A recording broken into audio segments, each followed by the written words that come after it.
Welcome to the Business Buyer Diaries. My name is Nathan Platter. I'm a full-time employee, and I bought a business. I did everything right, from finding the deal, handling all the due diligence on 63 opportunities, and ultimately bought a profitable gym. And boy, was I in for a big surprise as a new owner. I chronicled everything in real time, including the biggest wins to the stressful nights at 2 a.m. I'm sharing my journey without sugarcoating anything, so you don't make the same mistakes that I did.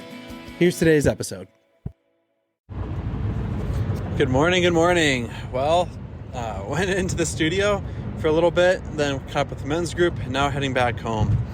Ultimately, one thing that I noticed, I went to the studio this morning and I had one goal. I needed to set up an LLC, needed to get a business bank account, needed to file some documents with the state, and I gave myself, today's the deadline. I'm going to do it today no matter what. I just had to do some administrative work. It's something I've been needing to do for a while, but I just haven't done it in ages. And so I said, all right, I have to do it today. I'm going to do it precisely when I'm at the studio.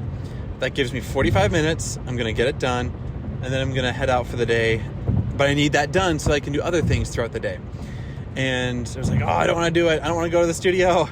Then when I'm at the studio, I want to chit chat, or I want to do other things that are more important. But I told myself, no, it's got to happen today, right now, before I leave the studio.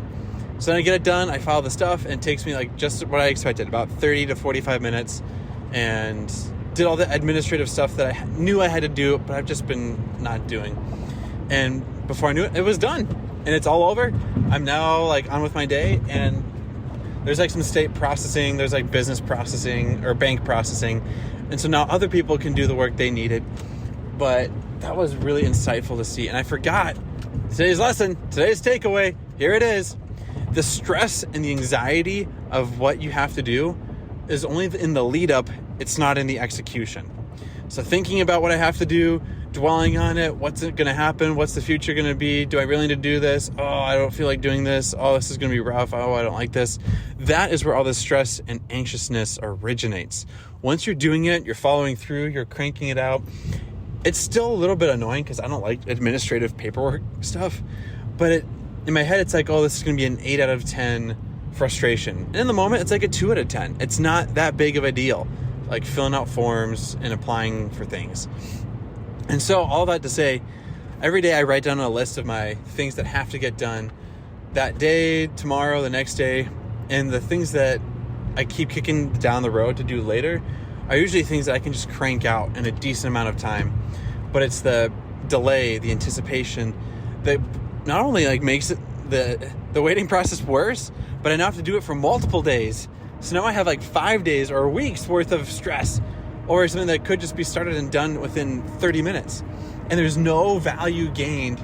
No thing is improved by me doing this stress thing over multiple days. It's only valuable when it's done and over with and behind me in one day. And so not only is it less painful, but it's also less time, so it's a double win. So that's what I'm learning, and that's what I'm sharing for today's takeaway. When there's stuff you don't want to do, a cold call you don't want to make, an email you have to send that's bad news for someone, or whatever it is, do it so that it takes less time, and you'll find out it takes less emotional or physical toll on your body than you think it's going to take. Go for the double win. That's where we're at. That's where we're going. Let's rock and roll. This has been another episode of the Business Buyer Diaries. Subscribe so you don't miss the next episode. I hope you're realizing that business ownership is no cakewalk.